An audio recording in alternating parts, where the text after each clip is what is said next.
clear our dark forces. Is there another agenda at play? The deep state. They got me.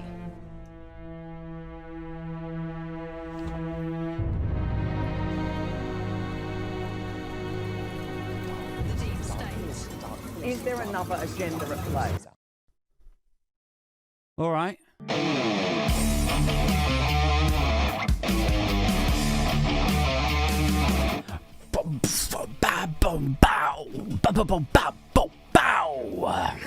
Ladies and gents, and everything in between, welcome back to another episode of A. Thompson and Other Disappointments, your weekly culty Friday night get-together, the premium tier of pissy snarkasm, kind of live stream podcast thing that we all meet up for, that we all get together for here on a Friday night at 7:30 every week, on Spotify, Apple Podcasts afterwards.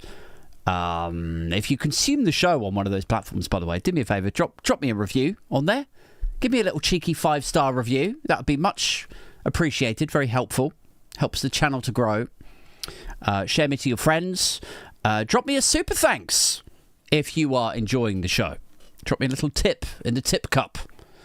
Breaking right now. It's my Dan Wootton impression again. Breaking right now. No spin, no bias. Welcome back to Uncensored. And breaking right now. Sadiq Khan beheads 3 in dominating Islamist takeover of the London Assembly that actually definitely really happened. London is a caliphate. It's basically that's a pretty good impression of Dan Wootton, I think. But yes, breaking right now. Like, lots of news happening. Lots of things and stuff and happenings are going on. I've just read that Trump is threatening the UK with 100% tariff over our online safety acts and digital services tax and all of that shit. That's fun. The world ruled, or the United Nations ruled, that what Israel have done in Gaza is indeed a genocide. Nobody's talking about it. Literally nobody is acknowledging it. But yes, I hope you guys are all faring well. You guys in the live chats, joining me here every week. Week after week you check in. And I love you for it. I hope you're all out here and surviving, if not thriving. Ready to put the world to rights over its many wrongs once again. Ready to make sense of the senseless for the next 45 minutes with yours truly.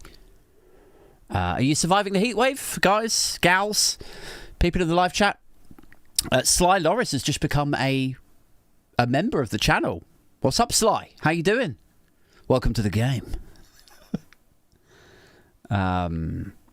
Yeah, I hope you're all surviving this very, very hot weather that we're having at the moment. Beads of sweat rolling down your sides, no doubt. That's the worst, isn't it? Is the bead, the one singular bead. It's like, you know, if you're running around and like doing the gardening or, you know, ferrying your kids around, like chasing after them or whatever, and you break a sweat on your forehead and then you go back into the house and your lower back is just soaked and you almost feel good about it, like in that kind of context, when you break a sweat like that. You broke a sweat because you did something that was worth doing. But there's something kind of gross about just, you know, sitting here, working in the day, in a cabin cum microwave. It's so hot out here. And you're not even really doing anything. You're not like stressing, or it's not strenuous physical activity that's going on here. But then you just sort of feel a droplet, just a single droplet of sweat leave the folds of your armpit and land. They splosh on your love handles here. You're like, ugh. Was that a single drop of sweat there, was it? Make the leap by itself. Okay. God, I'm gross. I'm just sat here sweating. I'm so gross, even the droplet of sweat itself was like, fuck this, and just jumped. Just couldn't handle another minute being up there with that funk. That layer of film of... but yes, I hope you've all been handling it okay. Fainal's Jewels has dropped a £20 super chat. Thank you so much. Make it rain, says Faina. Much appreciated. Thank you. I keep saying this, I know, but I put this sort of... Any super chat money I put into a separate account so that I can sort of invest in the channel and get better cameras and all that, and maybe buy some adverts or something. So it is much appreciated. But yes, heatwave-wise, I hope you're handling it all okay. Me, I've been struggling a bit. I've sort of turned into one of those people who says, oh, no, this is too hot now, isn't it? This is too hot. I've turned into one of them. One of those Brits who complain about the rain and shit weather for the other 10 months of the year. That it's just dreary, insufferable, miserable weather.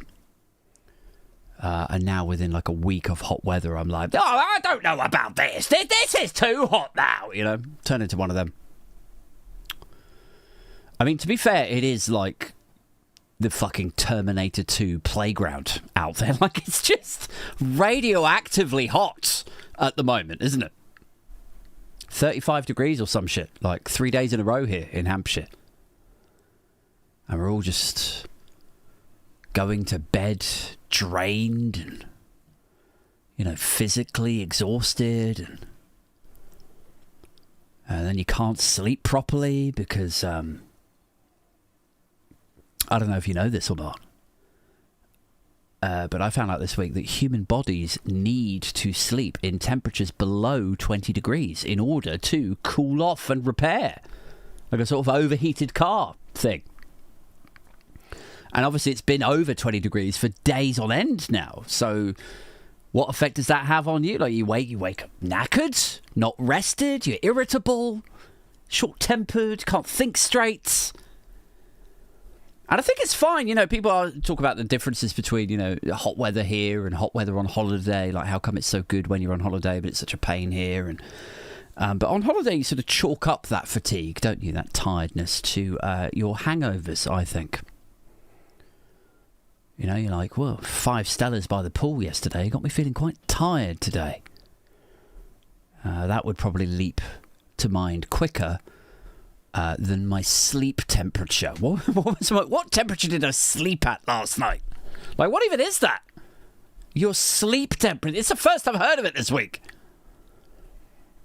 Make sure you keep yourself below 20 degrees 8. If you're kept at over 20 degrees, then you'll go sour. It's like you're a fucking carton of milk or something. So the heat's been brutal. Everyone knows that. Trains are fucked. Don't know if you've tried to get in or out of London this week. Schools shut at half day all week. We found fleas in the house. That's been fun.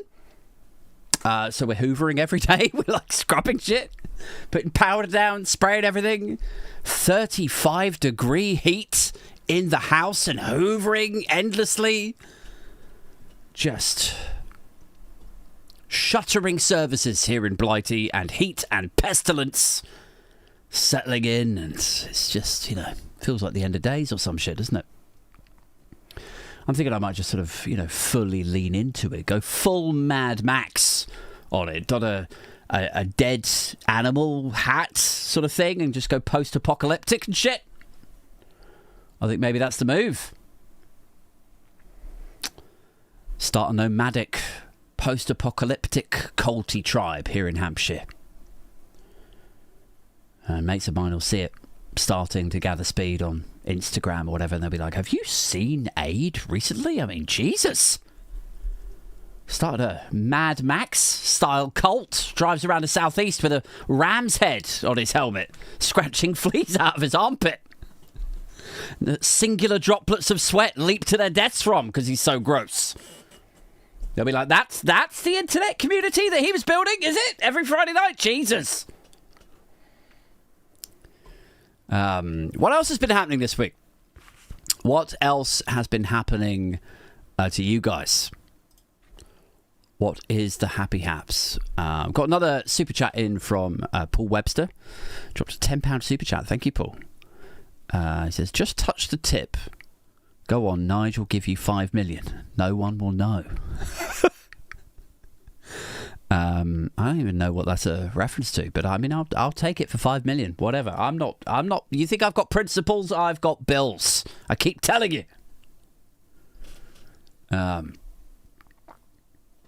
What else has been happening this week for you guys? My boomer mum moved house yesterday on the hottest day of British history. The hottest June day on record. And she was moving house on it. My boomer mum in their 70s. My stepdad's in his late 70s, I think. And I'm talking to them like the day before. I was like, take water. Just please tell me. Just take water with... Like, the oldies, you guys don't handle the heat too well. Please pack water for this. And she's like, yeah, no, got lots of water. All good. Thanks. And I think she kind of would have liked it if maybe me and or my brother had helped or something. Like if we'd been closer, both emotionally and geographically, like if we were more helpful and close with and to her, I think she would have liked that. If we had helped her move house on this hottest day of the year. I kind of picked up on that from the text. It was like, you know, just a sort of slight shittiness that we're not helping. But it's the same as it always is with all of this stuff. I think I've ranted to you guys about this a million times before, but, you know, I replied back. I just said, yeah, I mean, I'm sorry, but 2 jobs, 2 kids, no help with childcare. Do you remember this? You do remember it? Okay, all right. You remember the nuances, the context to all of this stuff? The ADHD child, do you remember that bit? The other one's 5 years old and legitimately insane. Do you remember that bit too? She's legitimately insane when it's not 35 degrees. And she slept properly. It's not exaggerated. It's an asylum here at the moment. It's legitimately an asylum with these 2 unmedicated lunatics tearing around and breaking everything. But yes, there's just this sort of feeling, this sort of sense that she's disappointed. Which is quite apt for this show, isn't it? And she's a little bit disappointed that we don't help more. And it always hacks me off a bit. You know, because it's a bit like, you know, oh yeah, I'll just sack off work then. I'll just sack off work in the middle of a project delivery week. So I will. I'll just leave the little mental patients here with the missus for a couple of days. Like, are you okay managing both kids in 35-degree heat for 2 days when none of you have slept properly? Oh, what's that? You've run out of sertraline as well. Oh, well. Okay, then. Right. Yes. Well, could you maybe set up a camera? That's going to be proper fucking funny, whatever that turns into. Anyway, I'll be back at 5, love. Don't forget to hoover again. There's the fleas, you know, the heat, the pestilence. And she'll be like, where are you going? Where are you? You can't just leave me with these 2. Where are you off to? And I'll be like, you know, smiling and waving, cheerio. She'll have kids either side of her doing some sort of fucked up choreographed meltdown tantrum thing on the floor either side of her. And I'll be like, yeah, I'm off to help the boomers. We need to help the boomers, my love. Strap on my ram's head. Off I go. I mean, obviously, look, I'm being facetious here a little bit. Being a little bit sarcastic. My old dear never demands it, you know, demanding help. But kind of subtextually, if that's even a word, she kind of expects it. There's always this feeling there that she's disappointed by the lack of it, the lack of help. You know? I could just feel the disappointment. Even in the messages and shit. But it was only, you know, in reality, it was only a sort of comment that was kind of made in passing. You know, I was like, have you got movers to help? Because you both, you know, getting on a little bit. It's super hot. You got lots of stuff. Have you booked movers to help you? You have? Oh, you fucking amateurs. I was just like taking a piss a bit. Roasting mum over the text is what I was doing. Like, as a joke, you know, just taking the piss. And they were like, you know, maybe if you helped us more. You know, I seem to remember helping you move house a couple of times. Like, I know it's probably in jest. I know that she's probably just giving as good as she got, like, as, you know, tit for tat or whatever, because my comment was a little bit in jest, but it kind of irked me, you know? Like, I don't think it was meant to. I promise we'll get onto some politics in a minute. I don't think it was meant to piss me off. But you know when something just sticks in your head a bit, it gets into your head. Like, I don't think they were meaning to be mean. I don't think that they're terrible, awful people. But it did kind of get me thinking afterwards yesterday that I am pretty sure boomers are going to be remembered as the worst generation of all time. because not because all boomers are awful, they're not. If you are from that generation, it doesn't make you instantly a terrible person. But in the round, that generation, I mean, look, we've covered a little bit of this before, I'm sure, but just quickly, like, if you look back at it now on all of the shit that they had, how comparatively easy they had it versus the up-and-coming generations today. They had free university, they had 100% mortgages, they had social mobility, social housing was still there, job security, way lower taxes, way cheaper childcare. And now we're at the, you know, to put it politely, autumn years of that generation. And as the lack of their climate action from their board members and their politicians or whatever wreaks havoc, and we're all buckling under the pressure of our mortgages and taxes to fund their hospital treatment and prescriptions. And they're like, oh, I paid in all my life aid, so it's, you know, that's what's paying for my pension. No, that's not how it works, Dad. Not how it works. Not even close to it. And there's no free university anymore. Welfare is much shitter. There's no 100% mortgages. No social mobility. Like to have had it so easy. And to then be so detached about the problems the next generation are facing while you bathe in your mortgage-free cash pile. Making it rain. And then it's like, well, maybe if you helped a little bit more, right? Like, I don't think it was meant to be mean. I don't think that. But I don't know what that means. I don't know how to make sense of that in the broader context. Do you know what I'm saying? And I do think that generationally, the boomers will be remembered poorly. I think that's inarguable. Inarguably. And I don't even think it will be that long until it all blows up for them. You know? Like the boomers are knocking on that door right now, basically. They're all in their 70s or early 80s. And this is the crunch point. You know, like, truly, if you don't think there's about to be a big fucking breakup between Gen X and boomers, you need to wake the fuck up. Because here is what is about to happen. Is your dad, if you're in my generation, your dad, a boomer, is going to get sick. Or he's going to need a care home to go into. And initially, he's going to look at his house as the way that he pays for that. Of course he is. But even his fucking house won't be enough.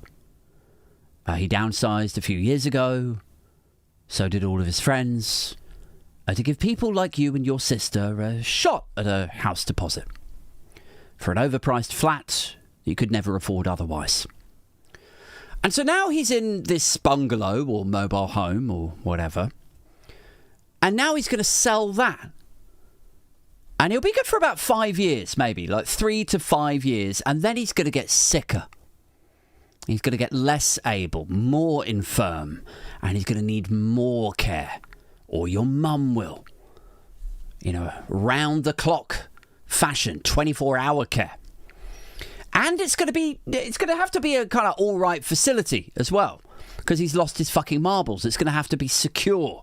He doesn't know where he is. He doesn't know what the day of the week is. He needs people to look after him, to stop him from causing trouble, hurting himself or hurting others. And if it doesn't have air conditioning as well on top of this, it's got to be an all right place, right? If it doesn't have the AC blasting to keep him cool when the climate change he doesn't even fucking believe in is wreaking fucking havoc, it's going to be that he can't sleep properly as well. And then you're really going to see some lunacy.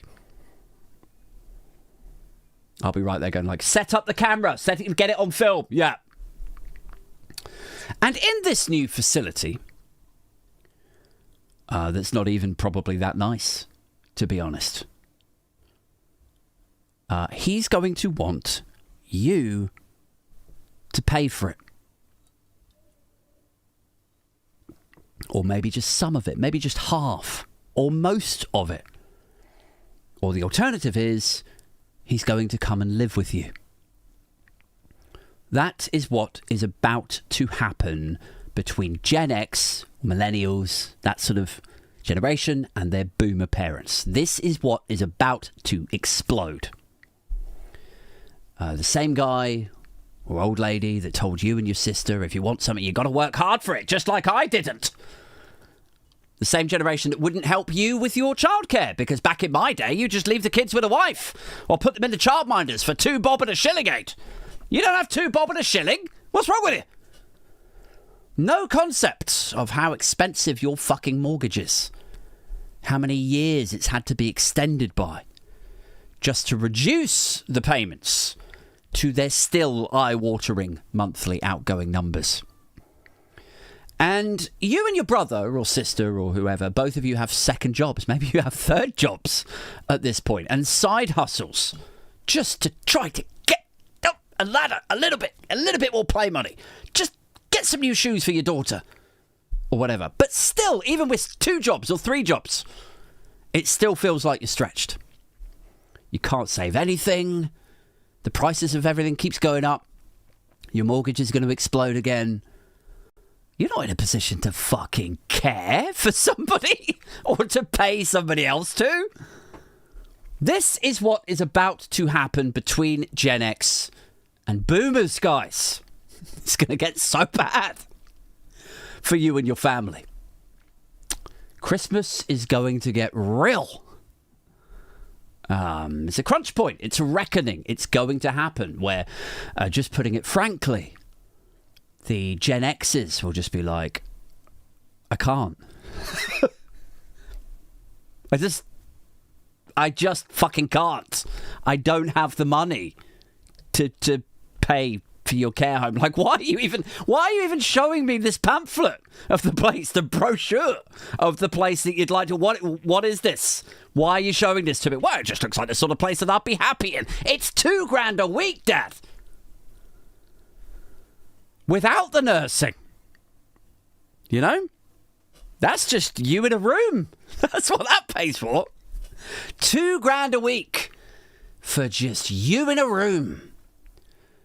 And somebody swings by and like checks on you twice a day.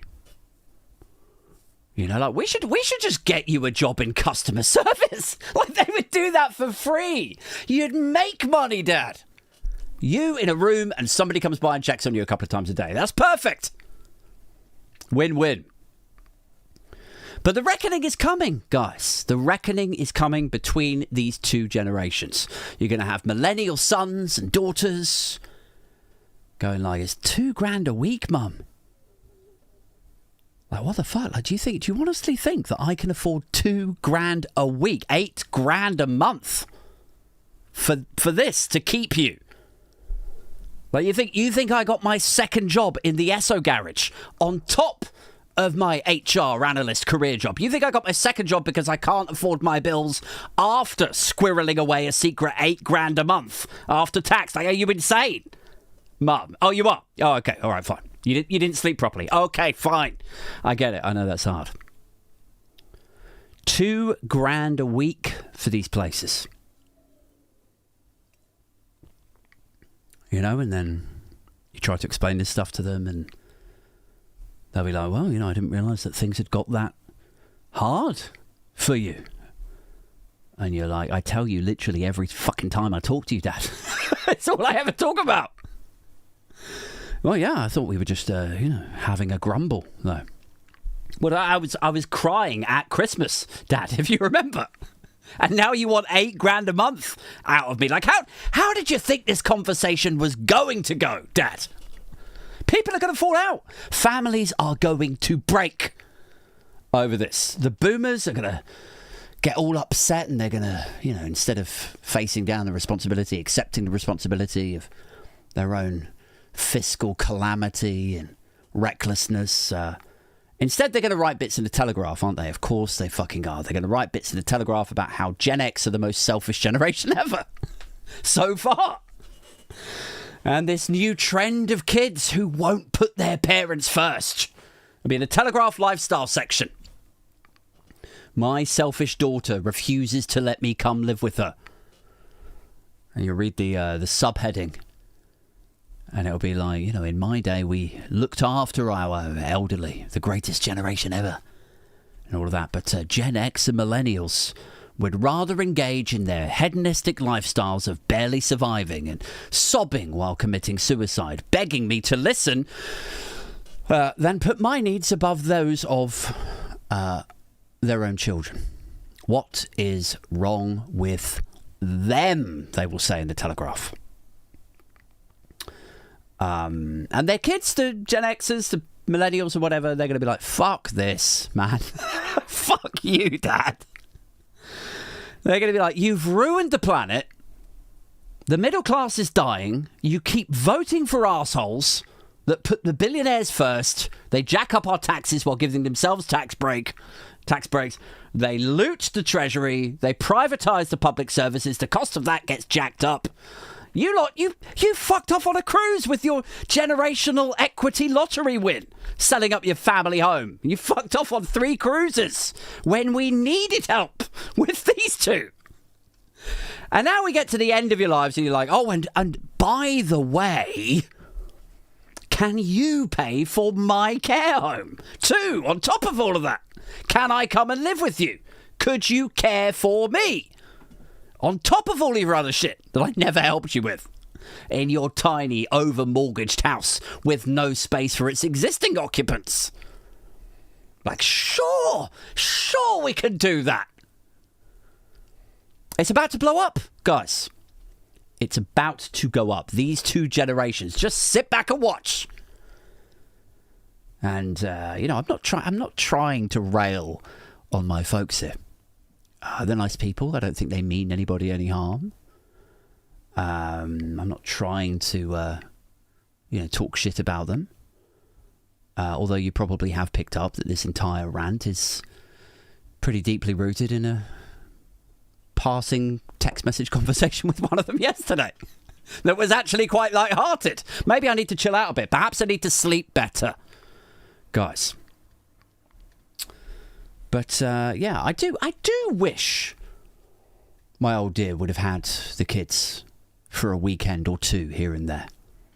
So me and my missus could get away and spend some time together as a couple. But that hasn't happened once in the entirety of my daughter's life. I do wish that my dad hadn't moved up to the very north of Norfolk.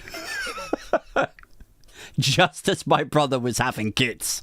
My dad is like a sort of like a grandfather, like deadbeat runaway dad. It's like it skipped a generation. My brother had a daughter, and then it was my dad who was just like, fuck out of here. So yeah, I do wish that he hadn't gone up to Norfolk just as my brother was having a child, and I had my children not long after that. I do wish that either one of them could have helped more with a house deposit or something. Not that they're under any obligation to. I understand that. Not everybody can. But it's just hard to see. It's just hard to see the hundreds of thousands of pounds in equity that generation, respectively, in different families, different older couples or whatever, have made by buying a house for like 25 grand and selling it for fucking 1.5 million. It's hard to see that. It's hard to internalise that and process it without it coming out manifesting as rage. Pure cold rage, some might say. It's hard to see other people, friends, colleagues, who can just leave their kids with either set of grandparents for a bank holiday weekend or a week in the summer holidays, and they, just the two of them, can get away as a couple. It's hard to see the grandparents of other children, respective grandparents on either side, basically fight over who gets to have them for the weekend. And after all of that, all of the jobs, the stresses, the bills, the fleas, the heat, the lack of fucking sleep, to have communicated back to you, consciously or subconsciously, that there are still these boomery expectations of you, to have them then spawn in your head of this sort of suggestion of what might be coming. To think all of that.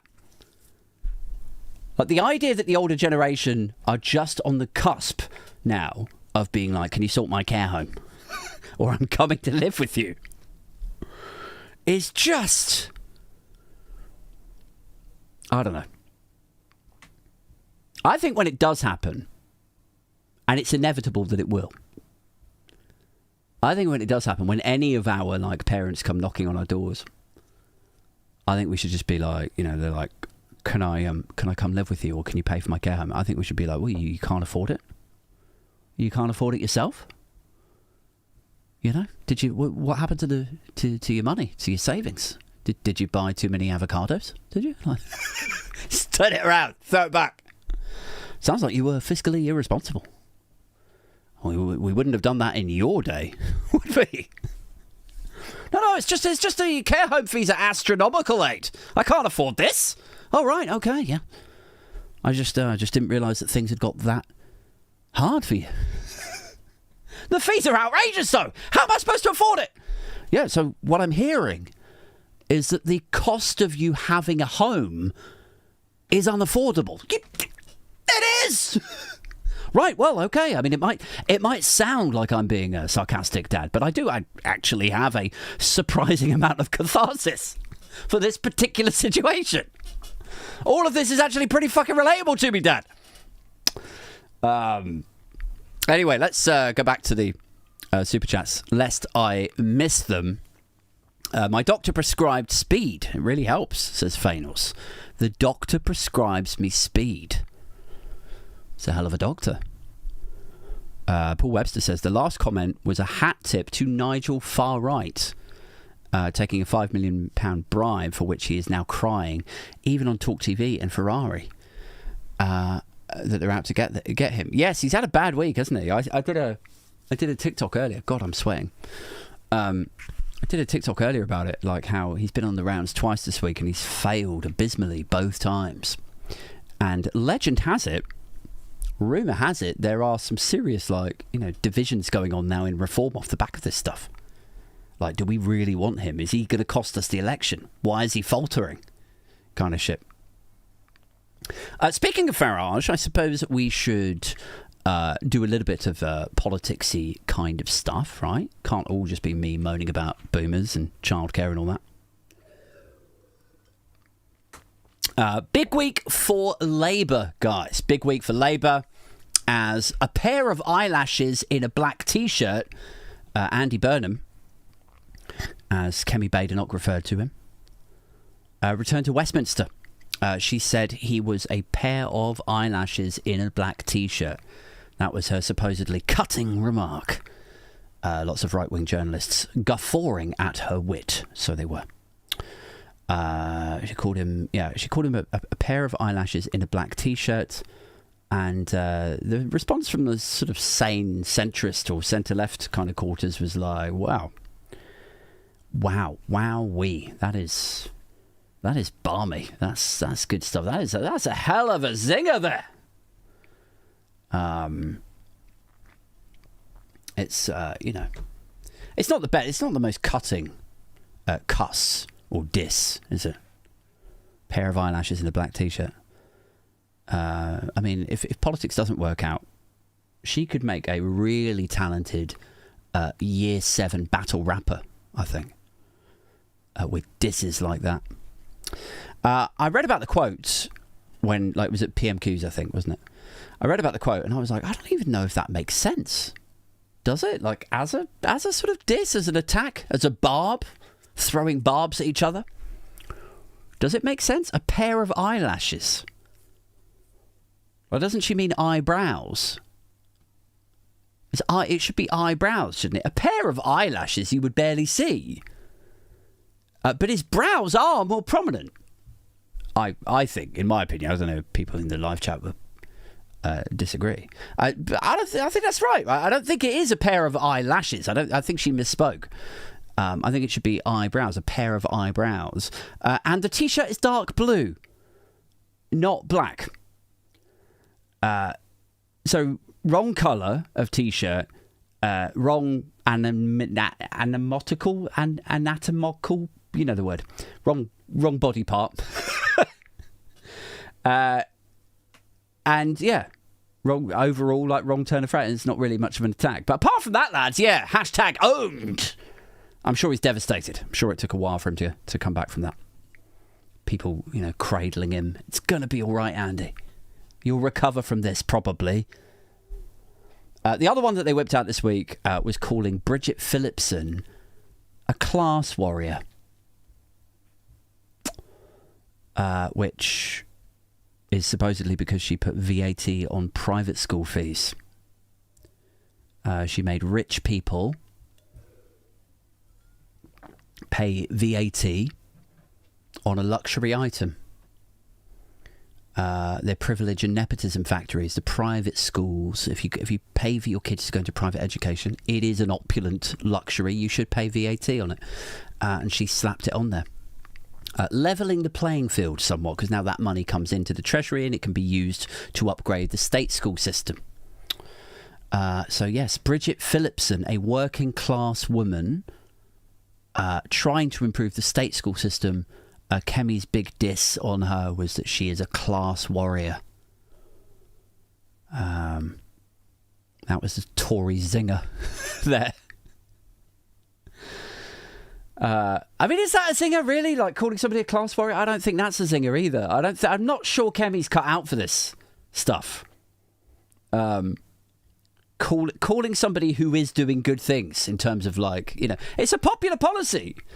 She's doing good things to level the playing field. People don't like privilege and nepotism generally. They do accept that there is a class system and things are hugely unfair. So calling the woman who's trying to solve that a class warrior, how is that? Like, imagine if you reduced child abuse to nothing and then Kemi's like, oh, here comes the nonce slayer. Like, what? How is that? If that was it, I'd be like, have you trademarked that? Because I could use that. The nonce slayer, yeah. It's got a good ring to it. Quite like it. Can I use it on my pamphlets, Kems? I'd rather have that than the picture of me on the pamphlets. Because after all, I am just a pair of ears in a rainbow shirt. Let's go back to the chat. How are we doing in the chat tonight?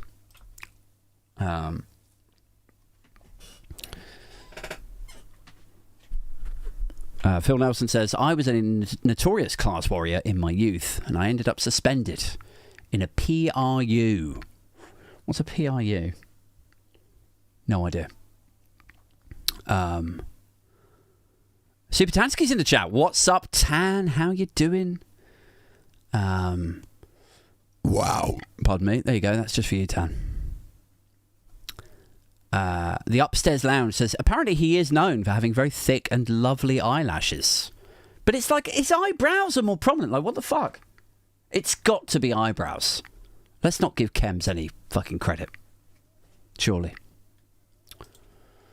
Right, how are we doing for time? It's 8:10, so I suppose we have a little bit of time for this week's Tap Dancing Tosser Award. Well done. That's Congratulations, absolutely Sam. pathetic. Okay. All right. Breaking right now. This week's Tap Dancing Tosser Award, guys, which if it's your first time tuning in, two things. First off, drop me a little mention in the live chat. Are you in the live chat? Have you been in the live chat before? Is this your first time watching? Jump in right now and say hello. I order you to. I demand it. Let's get some newbies in there. Feynor's Jewel is in the chat saying, is it me? Is it me? Is it me? What, because you didn't turn up to the Patreon meetup, you fucking learner. No, it's not you. You're fine. You're fine and forgiven.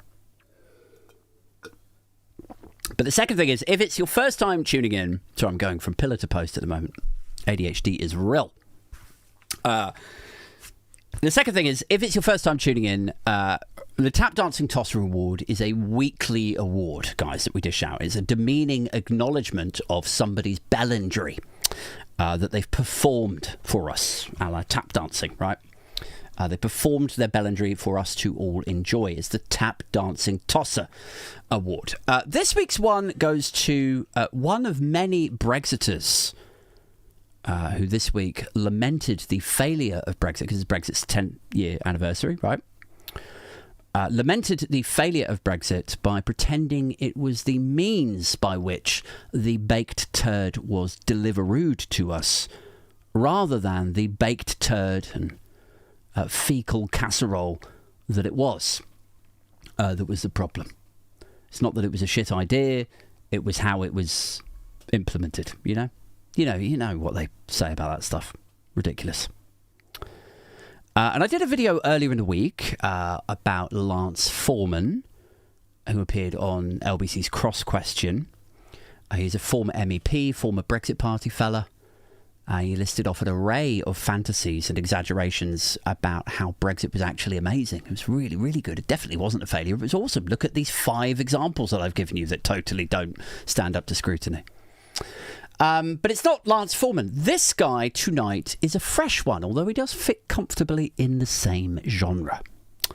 He's a parliamentary candidate. He wants to be voted in for Reform UK. Of course he does. He wants to become their latest low-rent, high-risk fantasist whisperer. He wants to come out with stuff like, yes, could have been amazing. Could have been, yeah, it's a great idea. Could have been amazing, this fecal casserole, if it had just been delivered by a guy who loves baked turds. It would have tasted brilliant then, if it had been fed to me gently by some genius with sewage dribbling out of his mouth as he fed it. Here comes the aeroplane. Anyway, yes, this is our tap dancing tosser guy for this week. Check this guy out. All the fucking hits. We never really got Brexit in the first place, so it was a betrayal from the Conservative Party. They didn't deliver the Brexit that we signed up for. And Butcher fears that 10 years on, Brexit is still insecure. They're now wanting to get us back into Europe, completely ignoring the 17.4 million people. You know, we wanted out, and out. Do you like that? All of the hits, wasn't it?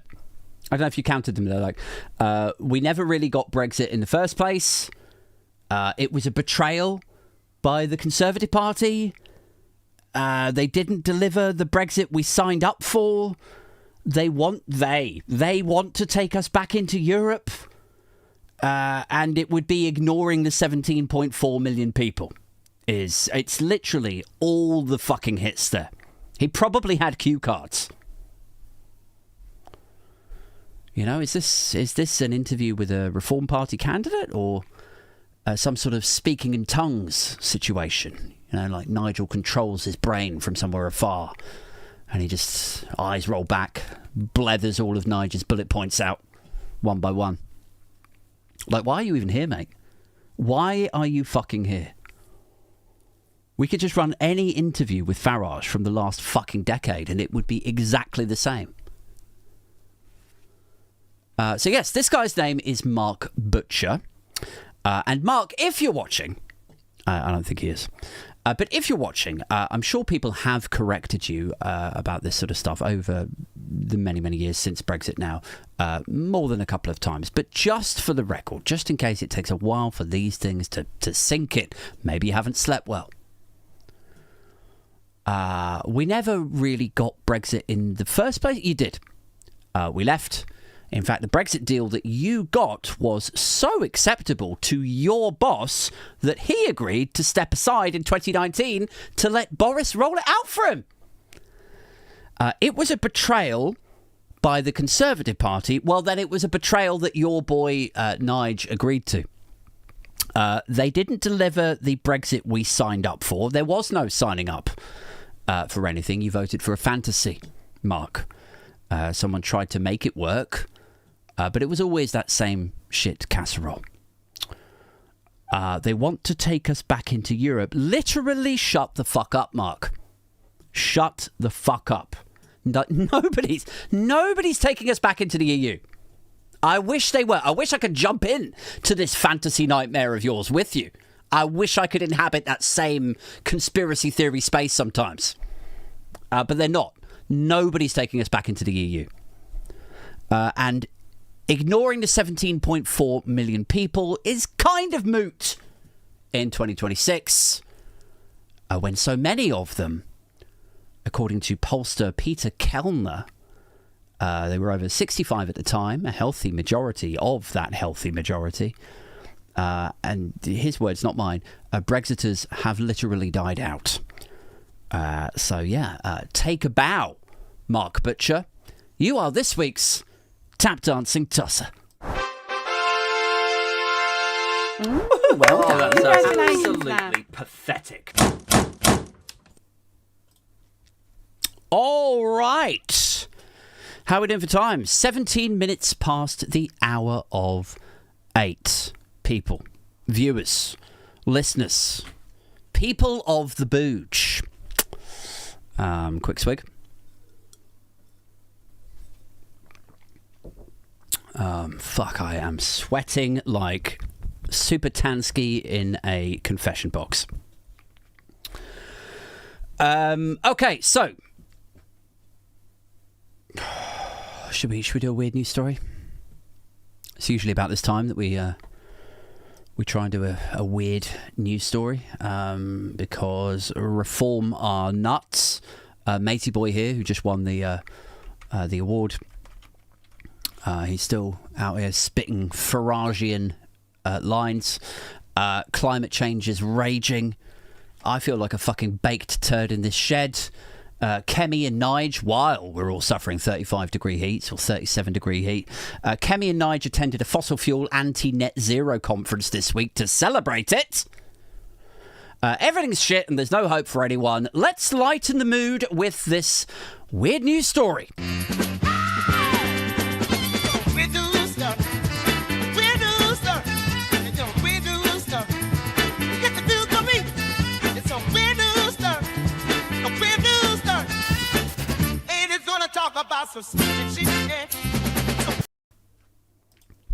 Okay. Let me get a refill going on. I don't actually look as hot and sweaty as I definitely am. My gooch is a fucking state. It is. Well, let's just not go into the graphic details of this. It is its own eco-zone down there. I could probably grow like rare vegetables. I could probably grow a banana tree, a mango tree or something down there. It's a state. It's horrible. I'm going to need a shower after this. Right. Let's fucking do this, shall we? The weird news story, guys. Again, for Esther, people like Esther in the live chat, it's her first time tuning in for the live show. What's up, Esther? We usually try to round off the show with something sort of uplifting, something a bit silly. You know, there's a lot of doom and gloom. The world is ending. Last drinks on the Titanic before we hit the iceberg. This is very much like the sort of, well, let's round off with a fun news story like they do on actual news bulletins, right? So, first story tonight that was a candidate for this was very fitting, I think. for this weather and the sorts of places that you might go to in this kind of climate. You know, maybe you just want to go for a bit of a swim, cool off. You go and set up your bit with your beach towel. And then the families come in, don't they? Then the families come in and it all gets a bit hectic and loud and noisy. And, you know, maybe you're at the Lido. If you've got a Lido nearby to you and you set up your little bit there, you get a little pill speaker going on. Maybe you've got a cheeky cocktail, a drink. And then the toddlers come by. The toddlers stumble in and throw tantrums. And you're just like, for fuck's sake. And you get grumpy, you know? Of course you do. You've had a rough week. Lots of problems, myriad problems in the UK. Sometimes you just want to let off some steam, de-stress, go to the pool, have a relaxing time at the pool. And toddlers come along, families come along and fucking ruin it. Well, check this guy out. Man admits defecating in public swimming pool 18 times. Wales Online are bringing us this scoop. Man admits defecating in public swimming pool. 80s copped a squat in there. Maliciously shit 18 times. Once is like you had a bad day. A bit of an accident. 18 times. 18. Okay. And I totally get it. I'm on your side, pal. You know? Maliciously shitting in a pool. It's like it feels like a Jackass episode, doesn't it? It feels like something they would do, like for a goof. There's probably a Trump reflection pool, algae pool joke in here somewhere, but I don't know. Can't get to it. Yuri's dropped a super chat. He says, Aid Thompson and his swampy gooch. I can't see the rest of that. I'll have to come back to it. But yes, we could have talked about that. We could have spent, the next 10 minutes talking about that one. But no, I would like to drag your attention, kicking and screaming, to a different story, if I might. This story is from WCAX in Vermont. Are you ready? Here we go. Students threaten to expose teacher's OnlyFans account to get better grades. Okay. Oh, my Lord. Some enterprising kids right there. Students threatened to expose their teacher's OnlyFans account to get better grades. Blackmailing their teacher. Allegedly, reportedly. It says, let's get into it, guys. I'm invested. It says, a high school teacher in Georgia. Okay, Georgia, Republican, southern state. A high school teacher in Georgia accused of sexually abusing students was potentially blackmailed by students who discovered her OnlyFans account to get a better grade. Okay, well, there's a lot going on there, isn't there? She's alleged to have done things to the kids. She is. That's what it says. She was accused of sexually abusing students. Okay. And then she was blackmailed by students who discovered her OnlyFans account. Right. So they blackmailed her about the OnlyFans. It says, Maris Nichols, a 25-year-old teacher at Alexander High School, allegedly had sex with a student twice, according to a search warrant. The student then blackmailed her with knowledge of the OnlyFans account to get a better grade. That is unlucky. Maris Nicole, sorry. That's unlucky. That is, you go out there and as a professional teacher and single woman, you're given this position of trust and you try to find a good man. And you lure back someone who you think, you hope, is a nice guy. / underage child. You pray they're a good guy, just a nice man. And it turns out you can't trust anyone. It turns out they're not that nice. You're fine. You're fine, love. Maris Nichols. But yeah, they are red flags all over the place. Can't trust anyone. What is the world coming to when a goddamn she-dophile can't even trust the child that she's lured home to molest, not to blab about her OnlyFans? Previous arrest warrants said Nichols had sex with a student twice. Once on April 23rd inside a schoolroom closet, and once on May the 2nd inside a car. Gross. But the new warrants reveal she allegedly had sex with a different student on May the 3rd and also sent inappropriate pictures and videos to several other victims. I mean, I think if you're sending videos of your snatch to groups of 15-year-old boys and sleeping with them like in your car and your fucking school closet or whatever it was, like, I think the fear of consequence is kind of absent there. It's kind of it's out the window, isn't it, really? There's no sense of consequence there. This is hugely reckless behaviour. Predatory, reckless behaviour by a she-dophile. Sending videos of yourself to multiple teenage boys. Shagging them in the closet. Like, would the blackmail even be effective? I don't know if it would be. Like, if you don't give me an A star, I'm going to tell everyone that you're a dirtbag. Like, oh, no! Oh! What if they all find out? Ah, shucks. You know, I bet she was like, here's my mailing list from the OnlyFans. Can you make sure that they're included? Can you tell them? Tell them that I'm a dirtbag as well. Like, this doesn't sound like a sane person to me. This sounds like someone who has no understanding of consequence whatsoever. Just a pair of eyelashes and a blue t-shirt is what I think this is. This is just a shattered lobe in a teacher's costume. That's what this is. Investigators say inappropriate messages were sent from her phone to several other students, including a video of the teacher having sex with a student while wearing a sweater that says, "Jesus loves you." While wearing a sweater that says, "Jesus loves you." In Georgia. In Republican Christian God's County, Georgia, USA. I mean, I bet that's actually what got her into trouble. I bet that's probably the real problem here. Like, Your Honor, what is this really about? I think it's that. That's what did her in.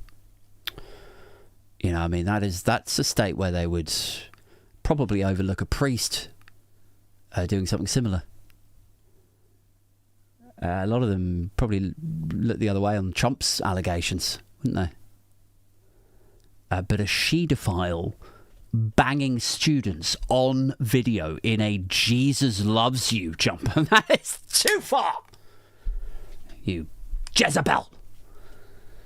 Footage of those sexual encounters started to circulate among several students. Police say some of the same students allegedly tried to use it as an opportunity to blackmail her for better grades, with the threat that they would leak the videos of the teacher's OnlyFans account. Okay. Again, I don't think she'd care. I don't think... Like, is she in jail? Have they jailed her for this? Have they?